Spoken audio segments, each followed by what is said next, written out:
So on this slide we can see the options for managing the view controls, which is another of the toolbars in the upper region of the Design Modeler user interface. And we can see all of those options are listed on the left hand side on this slide, starting from pan and moving down to look at the bottom. So rotate, pan and zoom are, for all intents and purposes, quite self-explanatory.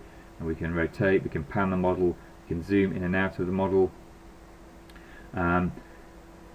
These types of operations we can also get to without having to go directly into the modes with these buttons, and we can use them with some of the control keys in order to manipulate the mouse buttons to change them into this format. But we can access them just by hitting these buttons as well. So we can rotate, pan, zoom, we can drag over with the left mouse button to box zoom into a region. If we've zoomed in too far, or too far in or too far out, with zoom and box zoom we can hit fit model to screen, which is the cube with in the magnifying glass, which will change the view to ensure that the current model is, the bounding box is then inside the view window. We can also go down to magnify window, which allows us to view part of the model as a window in window, as an inset screen, so we can view part of it in more detail while retaining the macro level detail on the remainder of the model. We can use flip view, which allows us to cycle forwards and backwards between views that have been displayed. We can revert to the isometric view if we need to.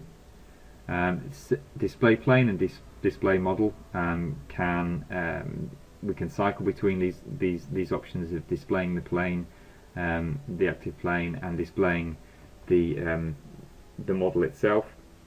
So we can display both of them at the same time, or either one of them. Another option is to display points which are not displayed by default, but we can display points on the geometry if we need to, and that can be particularly important when we get to things like the cleanup later on in the Design Modeler training. And we can also opt to look at a particular plane as well, so we can click look at and then select a plane to orient the view so we're normal to that particular plane, which may make it easier to look at. And we can also get to a look at operation if we simply right click on a plane as well, and there's an option directly there to look at the plane rather than just going straight to the toolbar of view controls.